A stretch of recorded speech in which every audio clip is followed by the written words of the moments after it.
반갑습니다. 강승입니다. 자, 생각의 틀을 깨는 힘있는 윤리, 윤리와 사상, 탐스러운 윤리 49번째 시간입니다.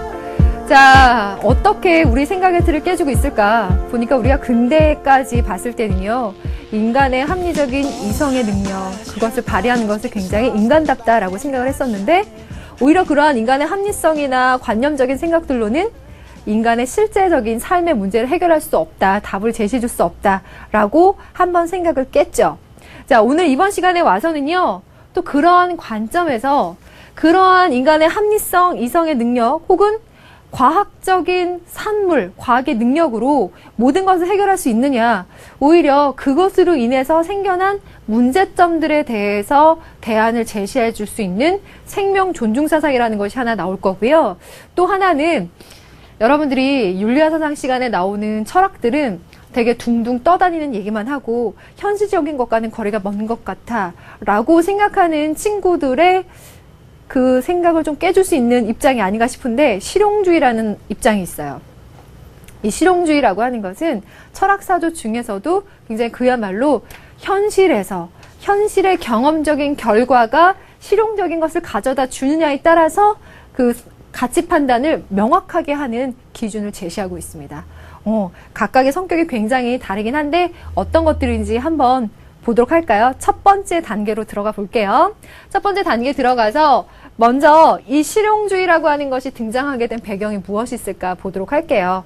자, 화면을 제가 준비한 내용으로 옮겨가 볼까요? 보면 영국에서 경험론 큰 영향을 끼쳤죠? 그리고 다윈의 진화론이 나오기 시작해요. 이것에 의해서 어떠한 과학적인 결과, 경험의 결과, 우리 눈에 실증적으로 보여주는 것들에 대한 진리를 추구하고자 하는 입장들이 강해지고요. 거기에 더불어서 19세기 말에 가게 되면 미국 사회가 이제 커다란 변화를 겪게 되는데, 예를 들어 농업 중심의 사회에서 산업사회로, 또 노예제에서 시민사회로, 종교적인 세계관이 우세했다면 이제는 과학적인 세계관에 의해서 다윈의 진화론을 우세하게 받아들이고 있는 세계로, 사회로 변화되면서요, 가치관이 급격하게 변화하게 됩니다. 그러면서 미국 특유의 가치관의 특성을 보여주게 되는데, 프로테스탄티적인 가치를 보존한다라고 했을 때의 이 프로테스탄트는 무엇을 얘기하는 거였죠? 자, 우리가 그 종교개혁을 통해서 루터와 칼뱅 이야기를 하면서요, 그 중요하게 다루었던 것들 중에서 현대의 자본주의, 서구 자본주의가 발달하게 된 계기 등을 이야기할 때, 내가 갖고 있는 직업은 신의 소명. 그래서 열심히 일하고 그렇게 열심히 일한 결과 부를 축적하게 된다면 그건 신께서 나를 구원해 줄 것이라는 예시로 받아들이게 되죠. 그래서 굉장히 노동을 신성하게 생각하고 열심히 일하고 그렇게 해서 취득한 부에 대해서 긍정적으로 생각하며 그 부에 대해서 이제 금욕적으로 절제하며 검소하게 살아가는 그들만의 문화를 만들어 갑니다. 우리가 뭐 청교도 문화라고도 이야기하는데 그런 프로테스탄티적인 가치를 보존해요. 그러면서도 산업사회에 들어가게 되면 지금까지의 그 중심된 기반을 바꾸어 가고 개척하기 위해서 여러 가지 실험 정신, 실증적으로 결과를 보여줄 수 있는 무엇인가를 만들어내기 위한 요구들이 생겨나겠죠. 그러한 특유의 미국 고유의 사상이 등장하게 되는데요.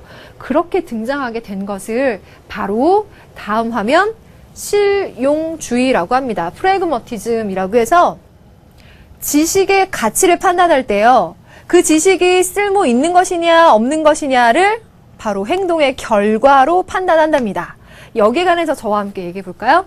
자, 여러분들이 학교에서 여러 가지 지식을 배우잖아요. 여러 가지 교과목을 통해 여러 지식들을 습득하게 되는데, 과연 그 지식이 쓸모 있느냐 없느냐라는 이야기를 많이 해보지 않아요? 그런 고민들을 할 때, 야, 내가 이 수학 공식 외워가지고 나중에 커서 어디다 써먹겠어. 그 써먹을 만한 결과적인 것들이 나오지 않을 것이라고 생각한다면 이 지식은 의미가 없다. 나한테 도움이 되지 않는다라고 생각하겠죠. 반면에 여러분들이 뭐 컴퓨터 시간에 컴퓨터를 조작하는 기술을 배웠어요. 자, 그러한 지식을 배웠더니 내가 당장 집에 가서 컴퓨터를 활용하는데 굉장히 많은 도움을 줬다라고 한다면 이 지식은 그 행동의 결과, 실천 결과 나한테 도움을 주었다 라고 했을 때 이 지식은 가치 있다, 의미 있다 라고 판단한다는 거죠. 물론 제가 지금 수학이라는 과목과 컴퓨터라는 과목을 얘기했다고 해서 이렇게 그것을 예로 들어서 빗대어서 말하려고 하는 것은 아니고, 이렇게 중시하는 건 가치 판단을 할 때 유용성이 있느냐 없느냐, 실용성이 있느냐 없느냐, 행동의 결과에 의거해서 판단하는 거예요. 따라서 이 행동의 결과라는 부분에서 보면 여러분들 그 서양 철학을 끌고 가는 커다란 두 사조가 느껴지지 않으세요? 어떤 철학의 사조죠? 가치 판단을 경험의 결과에 의해서 판단하겠다라는 것. 자, 그래서 그 경험의 결과가 갖고 있는 기본적인 목적이 무엇이냐에 따라서 그 결과를 달성했느냐 아니냐에 따라서 판단하는데, 이들이 얘기하는 것은 뭘까요? 여기 들어가 있지 않지만 바로 실용성이겠죠. 실용성, 유용성 이런 것들을 추구하자. 그래서 이러한 실용주의 입장은요, 19세기 말부터 20세기 전반까지 미국 철학의 주류가 됐답니다. 그러한 주류가 된 철학을 이끌어간 두 인물이 있는데요. 먼저 퍼스라는 인물이 있어요. 이 사람이 지금까지는 실용주의에서 중요하게 등장하진 않았지만 우리 탐스러운 교재 등에 이렇게 실용주의의 선구자 정도로 소개가 되고 있기 때문에 오늘 한번 얘기해 보도록 할 거고요. 그 뒤에 존 듀이라는 인물이 있는데, 자, 이 인물이 실용주의에 있어서 가장 중요하게 많이 언급이 되고 실제적으로 수능 문제에서 단독 지문으로도 잘 출제되는 인물입니다. 이들의 사상이 무엇인지 한번 정리를 해 보도록 하겠습니다. 자, 그럼 여기까지 우선 실용주의 배경 봤고요. 이제 생명 존중 사상에 관한 배경을 한번 말씀드릴게요. 다음 화면을 보면 지문이 꽤 길죠. 우리 탐스러운 교재에 나와 있는 내용인데요. 읽어볼 만한 가치가 있어요. 왜냐하면 자, 생명 중심주의가 등장하게 된 데에는 바로 이 시각이 자리 잡고 있어요. 인간 중심주의와 과학 만능주의에 대한 비판의식. 우리 인간들의 존재, 인간들의 생명 중요하죠. 중요해요. 소중해요. 그런데 이 인간들의 생명이나 존재가 다른 동물들, 다른 생명을 가진 존재들과 배타적인 의미에서 중요하느냐? 그렇다면 그래서는 안 되는 거예요. 그렇죠? 다른 생명을 가진 존재들과 인간들이 함께 조화를 이루면서 소중하게 생태계 전체적인 관점에서 살아가야 하는데, 인간이 이 세계의 중심이고 이성과 합리성과 과학의 능력을 가지고 있는 중심되는 존재다라는 관점에서 보자면 문제적인 시각이 발생할 수 있는데, 한번 읽어볼까요? 인간 중심주의라고 하는 것은 인간만이 본래적인 가치를 지니며 다른 존재들은 도구적인 가치만을 지닌다고 보는 태도를 말한다. 요 얘기 중요한데요. 도구적 가치라고 했을 땐 인간들의 삶을 위해서 어떠한 효용성이 있는 가치로서 다른 존재를 생각한다는 거예요. 이러한 태도의 문제점은 인간과 자연을 분리한다는 데 있어요. 당연하죠. 무분별한 자연 착취, 남용을 정당화한다. 왜? 인간들의 삶을 위한 도구로 보기 때문에. 그런 의미에서만 자연이 의미 있다, 가치 있다라고 생각하기 때문에 위험성이 있다는 거예요.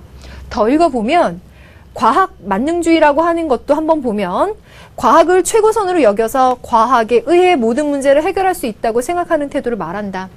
생태계가 파괴돼도 과학기술을 굉장히 과학기술 더 첨단화시키면 생태계 파괴도 이거 과학기술로 다 해결할 수 있다라고 볼 정도로 과학 만능주의에 빠지게 되면요, 과학기술에 대한 반성 능력을 마비시킬 수 있다는 거예요. 혹시 과학기술이 오히려 인류나 생태계에 위험을 초래하거나 반윤리적인 행동이나 사고나 그런 결과들을 가져올 수 있지는 않을까라는 자기 반성 능력을 마비시켜서 자연에 대한 도덕적인 의무를 소홀히 한다는 것이다. 그래서 생명들의 존재, 다른 생명들이 소중하다.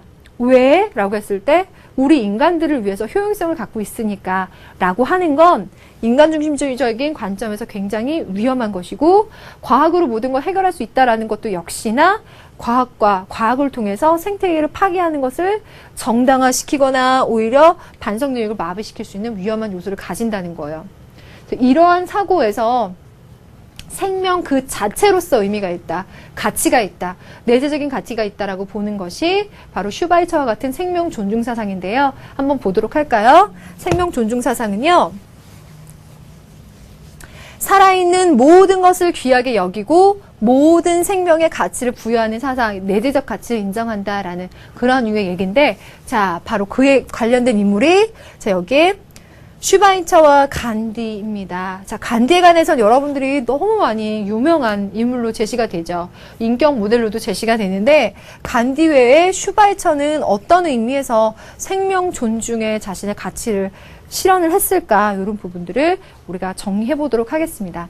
그래서 오늘 두 번째 단계에 들어가서는요, 바로 이 생명 존중 사상에 관해서 슈바이처와 간디의 사상 각각 정리해 보도록 하겠습니다. 자, 슈바이처 얘기로 갈게요.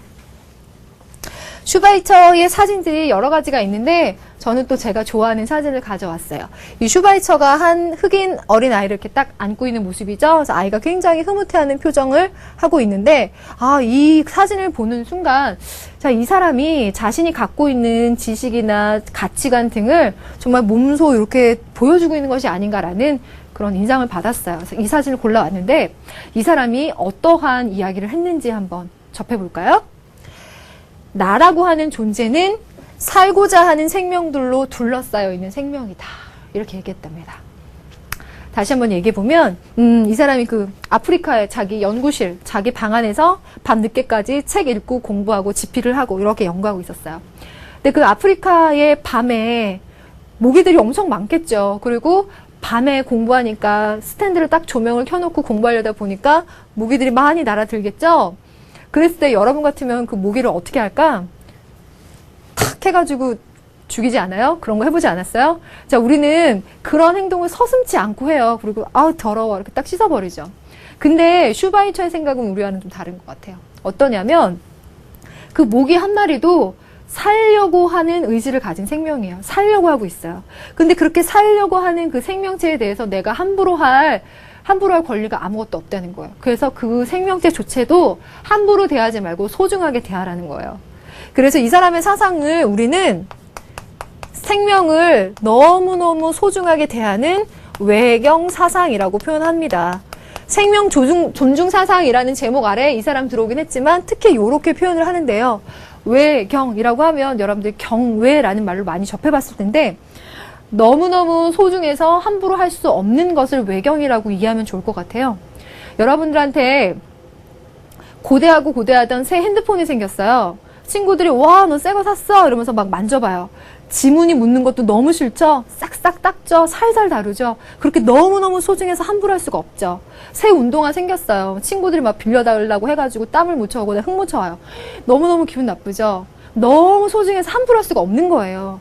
그렇게 뭘 바라보라고요? 다른 생명들을 바라보라는 거예요. 그런데 그 생명에는 위계적인 가치가 있느냐? 인간은 고등한 동물이고 모기는 하등한 곤충이기 때문에 인간이 가진 생명은 굉장히 소중한 것이고 모기가 가진 거는 그거에 비해서 덜한 것이냐? 전혀 그렇지 않다는 거예요. 인간이든 모기든 저기 지나가든 강아지 한 마리든 다 살고자 하는 생명들로 둘러싸여서 내가 살아가고 있기 때문에 모두 다 소중하게 생각해야 된다. 생명 외경 사상입니다. 자, 그러면서 이러한 관점에서 보자면요. 생명을 유지시켜주고 촉진시켜주는 것은 선이에요. 반면에 생명을 파괴하고 저해하는 것은 악이죠. 그래서 이런 의술 활동을 통해서 슈바이처는 자신이 생각한 선의 가치관을 몸소 보여준 것이 아닌가 싶어요. 슈바이처의 생애를 우리가 이렇게 윤리와 사상 시간에 해석을 해봅니다. 자, 슈바이처 생각 크게 어렵지 않죠. 하지만 우리한테 많은 메시지를 주죠. 제가 그 전에 이런저런 뉴스들을 보면서 왜 학생들이 나오는 뉴스는 더 유심히 보게 되더라고요. 그래서 학생들이 왜 어느 지역의 학생들이 동네에 돌아다니면서 동네에 있는 개들을 모조리 죽이는 사건이 있었어요. 그래서 동네에 그 개들이 모조리 몇 마리 이상이 다 죽는, 그래서 그 죽이는 과정도 굉장히 설명할 수 없을 정도로 그렇게 잔인했다고 하는데 그런 것들이 다 자신의 용감한 모습을 보여주는 방법이라고 생각하고 개를 죽였대요.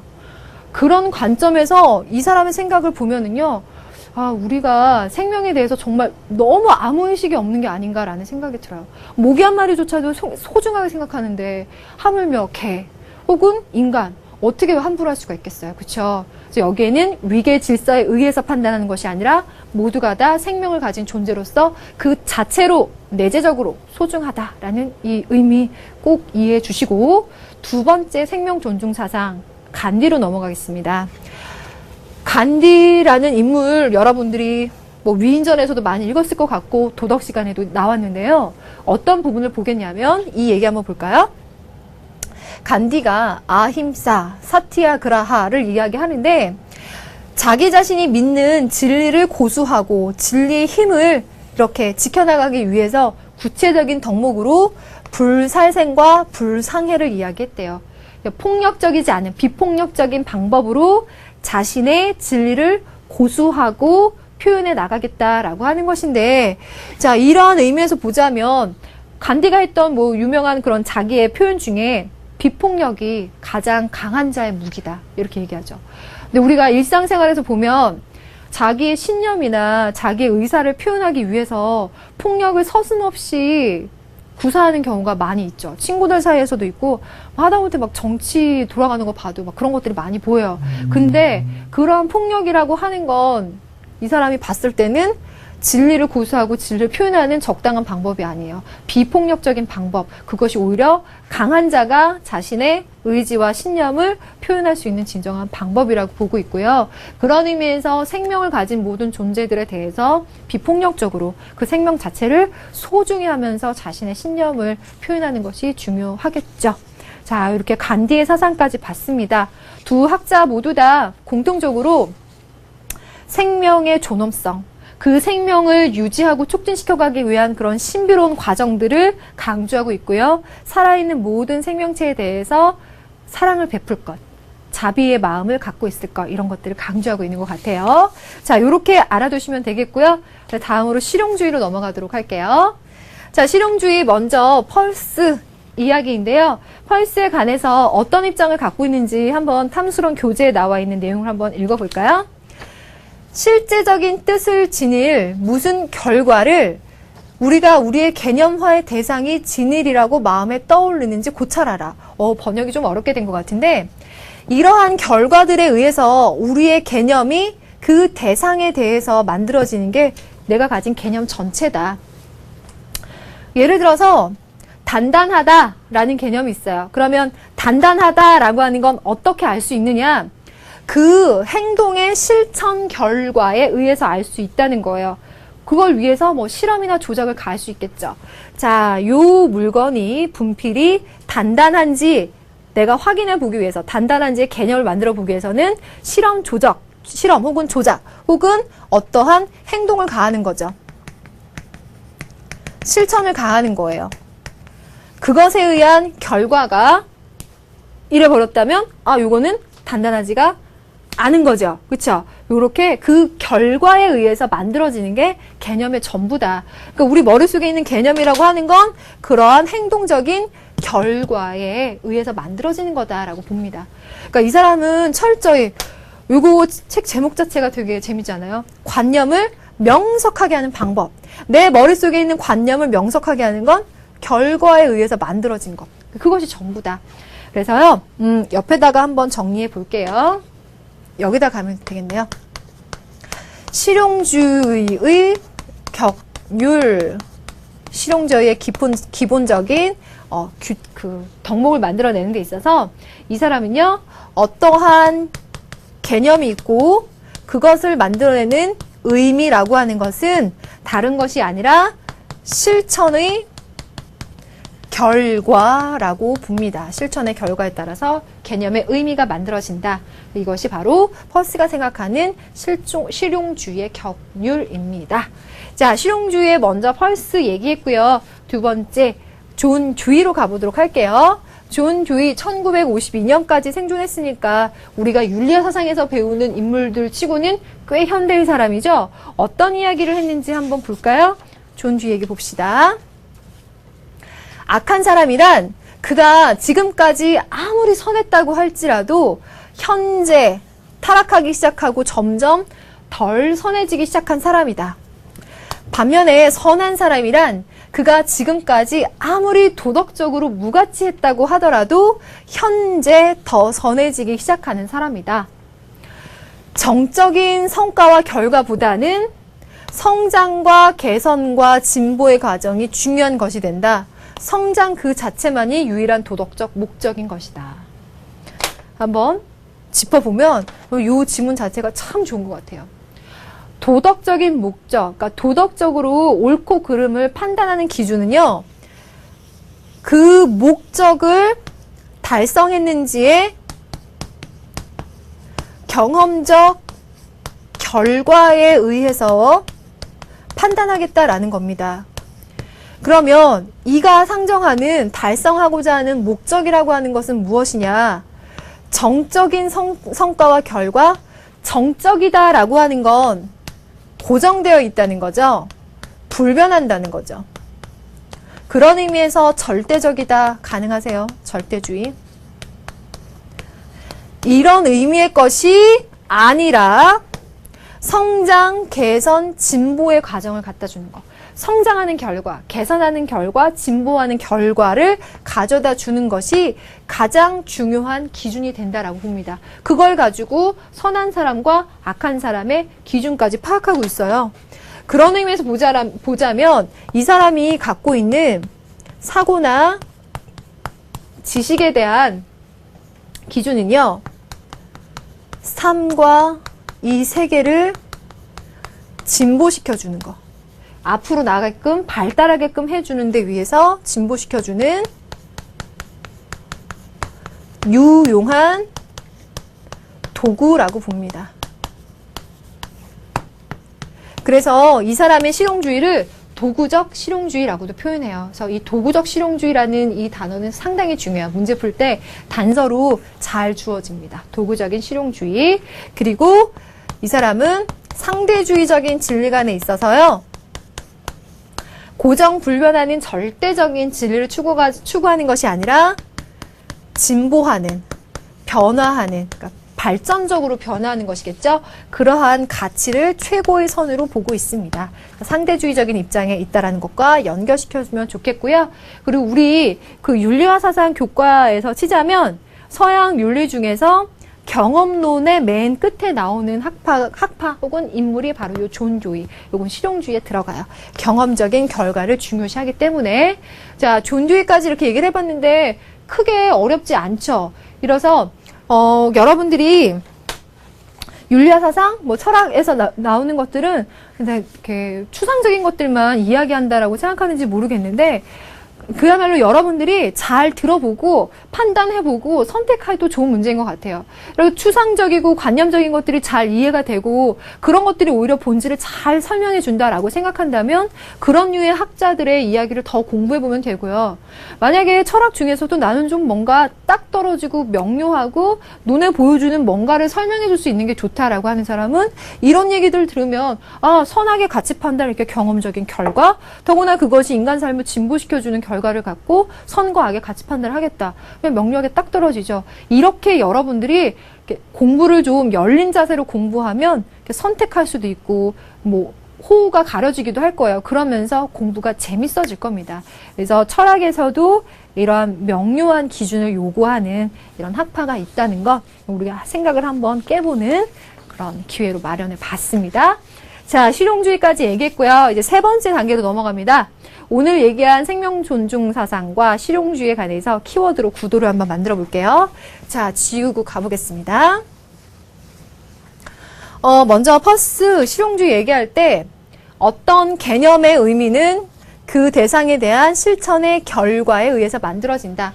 단단하다라는 개념을 만들 때는 딱 부러뜨려보는 결과에 의해서 그 결과가 충족시켜주면 단단하다고 말할 수 있는 개념이 형성되고, 그렇지 않으면 반대의 경우가 되겠죠. 결과가 중요하다는 거.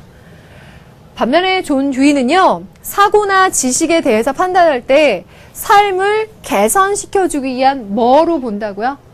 도구로 봅니다. 도구. 그래서 도구적인 실용주의, 도구주의라고 정리했고요.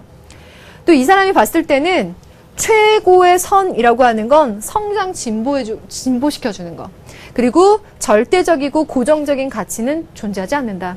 그러니까 상대주의적인 관점에서 변화하고 진보하는 가치를 이야기하고 있습니다. 그래서 상대주의적인 진리관 이렇게 정리해 두시면 좋겠습니다. 존 듀이까지 얘기했어요. 그럼 생명 존중 사상으로 가볼게요. 생명 존중 사상에서 먼저 간디와 슈바이처 있는데요. 이 슈바이처 이야기가 의외로 시험에 잘 나와요. 그런데 이론상으로 보면 크게 어렵지가 않죠. 이제 여러분들이 잘 이해할 수 있을 텐데, 간디가 불살생과 불상을 이야기하면서 비폭력이 오히려 강한 자의 무기, 힘이라고 이야기한 것 이해해 두면 좋고, 슈바이처가 얘기했을 때는 생명을 두려워하고 공경할 만큼 소중히, 너무 소중해서 함부로 대하지 못하는 그 상태를 뭐라고 한다고요? 생명 외경 사상이라고 얘기한다고요. 자, 이렇게 슈바이처 사상까지 정리해 봤어요. 어렵지 않게 이해되죠? 문제 한번 적용시켜 볼까요? 자, 5문제 준비했는데 한번 가보도록 하겠습니다. 1번 문제는요, 기본 문제 6번부터 7번까지로 177쪽 갑니다. 다음은 어느 현대 서양 사상가의 입장이다. 물음에 답하시오. 지문이 여러분들 눈에 익죠? 조금 전에 공부했었는데요. 현재 더 선해지기 시작하는 게 선한 거래요. 그래서 성장하고 진보하고 변화하는 진리를 생각하고 있고요. 정적인 성과와 결과라는 고정적이고 불변하는 절대적인 진리에 대해서는 의미 있게 생각하지 않고 있네요. 그러면서 성장, 개선, 진보의 과정이 더 중요하고 단번에 절대적으로 고정되어 버린 목적으로서의 건강이 목적이나 선이 아니라 필요한 건강의 증진이 목적이요, 선이다. 그래서 그 필요를 충족시켜 줄 수 있는 결과를 가져다 주는 것, 그 결과에 도움을 주는 도구로서의 지식을 중요하다고 생각하겠네요. 그렇죠? 연결이 되죠? 목적이란 이미 도달되어야 할 종착점이나 한계가 아니다. 정해져 있는 것이 아니라는 거예요. 아니다. 현재의 상황을 바꾸어가는, 개선해가는 능동적인 과정으로 성장 그 자체만이 유일한 도덕적 목적이다. 그래서 이 사람의 이야기를 진보주의적인 세계관이라고도 표현하고 상대주의적인 관점에서도 설명하고 도구적인 실용주의에서도 접근해서 설명하는데, 이것에 관련된 얘기 선택지로 한번 가보면요. 존 듀이의 주장을 보기에서 고른 것은 이라고 얘기했는데, 우선 딱 틀린 거 보이죠? 고정적이고 불변적인 진리에 대해서 의미가 없다고 얘기하죠. 따라서 절대적으로 옳은 것이 존재하는 게 아니라, 지금 절대적으로 선한 것이 존재하는 것이 아니라 선하게 되어가는 과정, 도움을 주는 과정, 진보하는 과정을 중시합니다. 절대적인 입장이 있지 않아요? 그런 의미에서 디귿을 봐요. 도덕적인 가치라는 건 절대적으로 존재하고 절대적으로 고정되어 있는 것이 아니라 항상 변화하고 성장한다라는 상대주의적인 관점, 진보주의적인 관점이죠. 디귿번이 맞고, 리을번. 그래서 지식이나 진리나 선이라고 하는 거는 실생활에 도움을 주는 뭐라고 표현하면 될까요? 유용성을 가지고 있는 것이 기준이 되어야 된다라는 리을 정답이겠죠. 그럼 기억에서는 어느 부분이 맞았나요? 틀렸나요? 이익보다 명분이 중요하다. 이 사람의 입장은 실용적인 결과를 도덕적인 선의 가치로 보기 때문에 오히려 이익이라는 실용성을 더 중시하겠죠. 기억번 틀렸습니다. 존 듀이의 입장으로 디귿, 리을 적절하죠? 이렇게 정답 선택하면 되겠고요. 두 번째 문제로 갈게요. 오늘의 두 번째 문제는요, 177쪽의 7번 문제입니다. 위의 사상가와 다음을 주장한 사상가의 공통점으로 가장 적절한 것은, 지금 위의 사상가가 존 듀이였었죠. 이 사상가는 누군지 볼게요. 윤리적인 행위란 쾌락과 행복을 가져오는 행위다. 그럼 여러분들, 쾌락과 행복이라는 건 뭐죠? 행동의 결과를 중시하는 거죠. 경험적인 결과. 더 가볼게요. 쾌락과 행복이 크면 클수록 그 행위의 도덕적인 가치는 더 크며, 사람들이 더 많은 쾌락과 행복을 얻을수록 그 행위는 더 가치가 있다라고 했어요. 사람들이 더 많은 쾌락과 행복을 얻을수록 더 가치가 있다. 더 많은 사람들이 최대 다수의 최대 행복이라는 공리주의 입법의 원리로 가고 있고요. 쾌락과 행복이 더 크면 더 가치가 있다라고 했으니까 공리주의적인 관점에서 한번 얘기를 해봅시다. 이 공리주의는 그 행동의 경험적인 결과가 쾌락, 행복 가져오면 된다는 것. 존주의는 그 행동의 결과가 인간의 삶을 개선시키고 진보시키는 경험적 결과를 가져오면 된다라고 하는 걸 가치 판단의 기준으로 삼죠. 요게 공통점으로 제시되는지 한번 볼까요? 1번, 확실하고 자명한 진리를 중시한다. 자, 확실하고 자명한 진리. 네, 좋아요. 그럼 2번부터 한번 가볼까요? 가치 판단 기준으로 유용성을 중시한다라고 했는데, 유용성이라고 했을 때는 존주의적인 입장에서 봤을 때 유용성 얘기할 수 있겠고요. 3번에 행위의 결과보다는 의지나 동기 중시한다고 했는데요. 의지나 동기 중시하는 건 의무론적 윤리, 대표적으로는 칸트 같은 인물이 강조하는 입장이고, 그에 비해서 공리주의 입장에서는요, 오히려 행동의 결과를 더 강조하고 있죠. 그럼 3번은 명확히 틀렸고, 4번, 생명의 역동적인 힘이 요구하는 맹목적인 의지를 중시한다라고 했는데요. 생명의 역동적인 힘 그리고 맹목적인 의지를 이야기하는 것은 생철학 중에서도 쇼펜하우어가 이야기하는 덕목이죠. 전혀 상관성 없고요. 자, 5번, 삶의 고통에서 벗어나기 위해서 금욕적인 생활을 중시한다라고 했어요. 삶의 고통이라고 하는 말 자체가 염세주의적인 관점이고요. 그래서 금욕주의를 이야기하는 건 역시나 쇼펜하우어의 얘기죠. 자, 틀린 이야기인데요. 자, 정답을 찾아가면 확실하고 자명한 진리, 그리고 가치 판단의 기준으로 유용성 얘기하는데, 자, 여기 정답은 2번인데요. 가치 판단의 기준으로 유용성이라고 했을 때 존주의가 이야기하는 유용성은 삶을 진보시켜주고 개선시켜주는 유용한 도구로서의 진리, 지식을 이야기할 거고요. 공리주의적인 입장에서 얘기했을 때 유용성은 인간에게 쾌락, 행복을 가져다 준다는 의미에서의 유용성을 얘기할 거예요. 그렇죠? 유용성이라는 말을 그런 이 한 단어에서 다각도로 이해할 수 있으면 되겠죠. 그리고 1번 같은 경우는 확실하고 자명한 진리, 이거 조금 더 보태줬으면 좋겠는데, 이들도 나름의 어떤 진리 판단, 가치 판단의 기준으로 명확한 걸 찾으려고 하고는 있지만, 이 얘기는 아마 이런 부분들을 생략한 지문이 아닌가 싶어요. 확실하고 자명한 진리를 찾기 위해서 의심하고 또 의심해 본다. 방법적 회의를 통해서 가장 의심할 여지가 없는 진리를 찾고자 했다라는 데카르트의 아이디어를 이렇게 딱 짚어서 쓴 게 아닌가 싶습니다. 예, 그렇게 해석해 봤을 때 1번 선택지는 관련성 없죠. 정답은 2번으로 들어갑니다. 예. 자, 이렇게 의도를 파악해 봤고요. 세 번째 문제 갈게요. 179쪽의 심화 문제 3번입니다. 발문을 보니까 다음과 같은 판단 과정을 중시하는 관점만을 보기 위해서 골라보라 라고 하고 있는데요. 이 상황을 보니까 이런 얘기죠. 문제 상황이 발생했어요. 동생이요, 유리창에다가 크레파스로 낙서를 해놓은 거죠. 야, 이걸 어떻게 하지? 어떻게 하면 지워질까 생각해 보니까 식용유로 유리창을 닦으면 낙서가 지워지겠지 하고 행동으로 옮겨봤습니다. 그랬더니 지워진 거예요.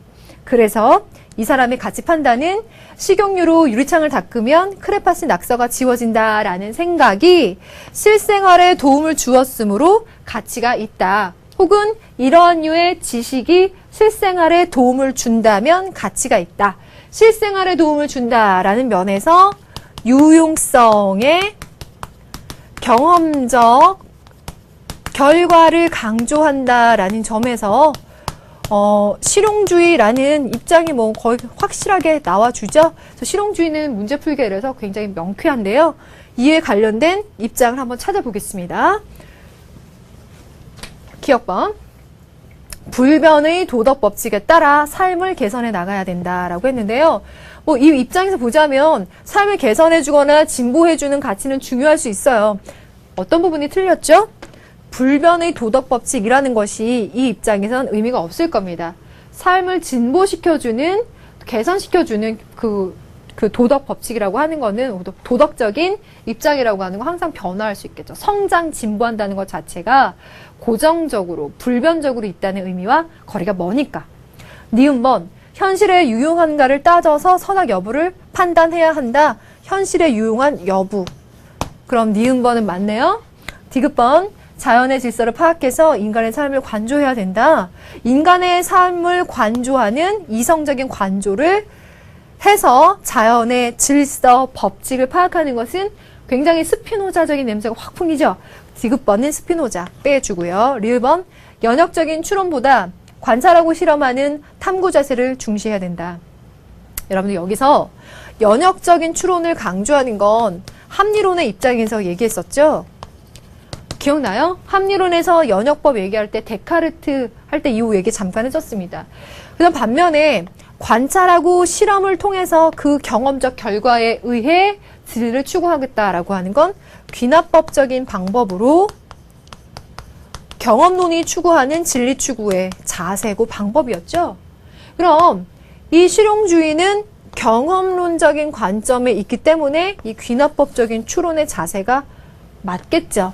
그래서 니은번과 리을번을 선택해주면 되겠네요. 어때요? 명쾌하게 잘 풀리죠? 그럼 다음 문제 네 번째 문제로 한번 넘어가 볼까요? 네 번째 문제에서는 다음을 주장한 사상가의 입장을 보기에서 고른 것은 인간은 다른 생명체 또한 살려고 애쓴다 라고 하는 것을 자기 안에서 경험한다. 그래서 그는 생명을 유지하고 증진하며 고양시키는 것을 선으로, 생명에 해를 끼치고 억압하고 파괴하는 것을 악으로 본다. 누구죠? 생명 외경사상 슈바이처의 입장입니다. 옳은 것을 한번 골라볼까요? 자, 인간은요, 생명의 의지를 통찰할 수 있어요. 어떻게? 다른 생명체 또한 살려고 애쓴다라고 그 생명의 의지를 통찰할 수 있고요. 그 통찰의 결과, 그래서 모든 생명들은 살려고 애쓰기 때문에 모두가 다 하나같이 소중하구나라는 생각으로 갑니다. 공교롭게도 기억과 디귿의 선택지는 그냥 한 문장으로 써도 될 만큼 한 맥락과 논리로 얘기하고 있죠. 정답은 기억과 디귿이고요. 나머지 선택지가 되게 중요해요. 니은을 보면요. 생명들의 가치는 위계질서를 이룬다라고 얘기했죠. 이러한 위계질서를 가지고 있으면서 어떤 상위의 가치를 지니고 있는 존재들과 그렇지 않은 존재들의 위계 질서를 나누게 되고 그에 따라 가치가 달라진다라고 평가한다면 슈바이처가 모든 생명체 또한 살려고 애쓰고 그래서 모든 생명체를 소중하게 생각해야 된다는 입장과는 굉장히 달라지죠. 모든 생명체들의 내재적인 가치를 존중해 준다라는 이야기로 가야 될 겁니다. 리을번, 모든 생명체는 다른 생명체에 대한 책임을 지닌다라고 했는데요. 요 얘기가 좀 위험했네요. 어떤 부분을 조심해서 봐야 될까요? 다른 생명체에 대한 책임을 지닌다라고 하는 이야기를 맥락을 보면 모든 생명체가 다른 생명체에 대한 책임. 예를 들어 모기가 인간의 생명에 대한 책임을 지겠느냐. 그 논리는 맞지 않죠. 그래서 이 인간들이 다른 살려고 하는 생명을 가진 존재에 대해서 어떻게 생각해야 되느냐는 의식 전환을 해주는 것이지 모든 생명체가 다른 생명체에 대한 책임을 지느냐로 갔을 때는 논리적으로 맞지 않는 이야기가 됩니다. 기억, 디귿 정답 찾아주면 되겠죠. 그럼 오늘 마지막 문제, 5번째 문제 가겠습니다. 5번째 문제는 심화 문제 1번 190쪽인데요. 수행평가지에서 물음에 답해라. 인간의 가장 명백한 사실은 무엇인가는 바로 나는 살고자 하는 생명에 둘러싸여 있는 생명이다라는 거 슈바이처의 언급이죠. 생명 외경 사상에 의해서 물음에 한번 답해 보겠습니다. 자, 내용을 보면은요. 수행평가 문제지를 보니까 중요한 주제가 지금 환경 문제가 생겨나고 있는데 그 원인과 해결 방안이 뭐냐는 거예요. 원인을 찾아보니까 지나치게 풍요와 편리를 추구했고 법적이고 제도적인 차원에서 대책도 부족했을 뿐더러 국제협력 관계도 확립되지 못한 상태에서 원인으로 그 취약한 것을 찾아보고 있는데요. 그럼 해결 방안은 뭘까? 친환경적인 과학기술 개발 그리고 환경 감시를 위한 국제적인 시민연대 연결될 수 있겠죠. 또 국제환경기구를 통한 상호협조 체제를 구축한다라고 얘기하고 있습니다. 자, 그럼 요 얘기의 마지막 가번에 들어갈 그 해결 방안을 슈바이처적인 입장에서 제시하라는 거예요. 연대 관계 혹은 친환경적 과학기술 외에 슈바이처라면 어떤 대안을 제시할까요? 한번 찾아보겠습니다. 이런 선택지가 되게 중요해요. 이게 은근히 학생들이 잘 틀려요. 그러니까 도덕 윤리 문제 이래서 잘 모르겠다는 친구들이 있는데 조심해서 봐야 되거든요. 지속 가능한 개발, 이거 도덕 시간에도 얘기하죠. 이 지속 가능한 개발이라고 하는 건 참 중요한데 그 앞부분이 틀렸어요. 자연과 인간을 분리하게 되면 안 되고요. 오히려 자연과 생태계 안에서 인간들이 조화를 이루며 살 수 있도록 지속 가능한 개발을 생각해야 되겠죠. 그 다음 4번으로 올라가 볼게요. 신자유주의 이념에 따라서 환경 관련 규제를 완화한다라고 했어요. 환경 관련 규제가 있는데 혹시 그게 시장 경제 체제의 효율성이나 어떤 성장을 저해하는 요소, 그런 규제라면 그걸 완화시키겠다라는 신자유주의 이념이 있다라고 한다면요. 요것에 의해서 경제적인 성장은 가져올지 모르겠지만 생태계는 큰 문제를 겪게 될 거예요. 그래서 틀리고요. 3번. 모든 생명체의 생육권을 존중하는 방안을 마련한다. 어때요? 모든 생명체는 그 자체만으로 내재적인 가치로서 존중받아야 하기 때문에 그것을 존중하는 방안을 마련하게끔 해야 된다라는 생명 외경 사상. 맞고요. 2번에서 인간 이성을 활용해서 자연을 합리적으로 개발한다. 이 자연을 합리적으로 개발한다거나 인간 이성을 활용한다라고 했는데요.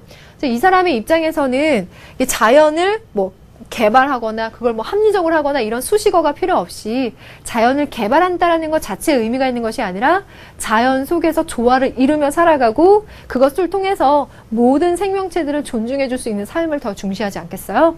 그래서 이 사람의 이론에는 의미가 없고 더군다나 이성 중시 혹은 과학기술 중시의 입장과는 또 다릅니다.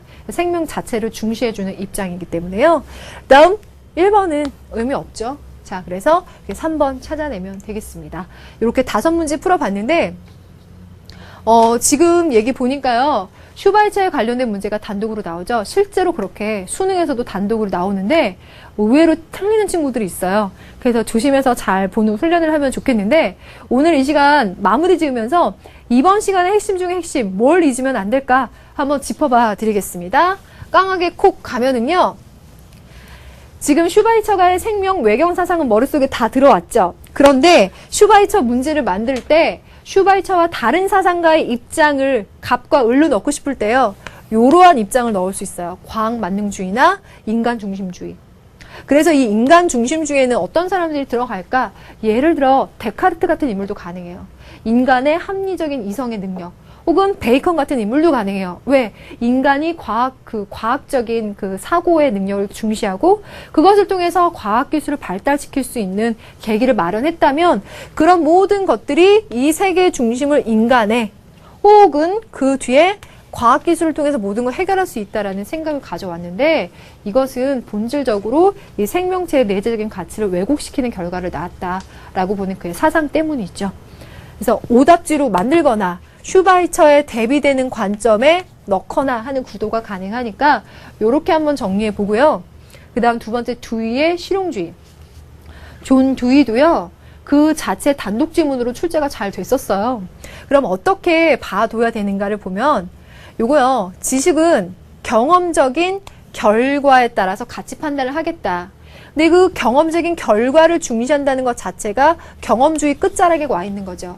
그런 의미에서 보자면 그 진리관은 절대론적인 진리관이 아니라 상대론적인 진리관에 있어요.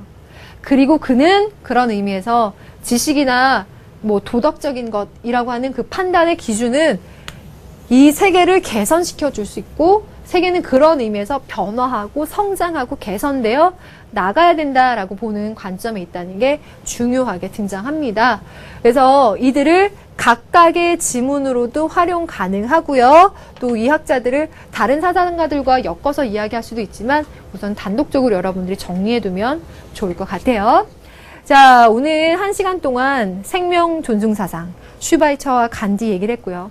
실용주의에 관해서 퍼스와 존 조이 이야기를 해봤습니다. 자, 생명 존중 사상을 공부하면서는 여러분들이 쉽게 이해는 했지만 사실 우리가 일상생활에서 이걸 실천하기는 굉장히 어려운 것 같지 않아요? 모기 한 마리도 사소한 미물조차도 소중하게 여기는 그 마음을 실천하는 것이 얼마나 어려운 일인지 그러면서도 중요한 일인지 한번 생각해 봤으면 좋겠고요.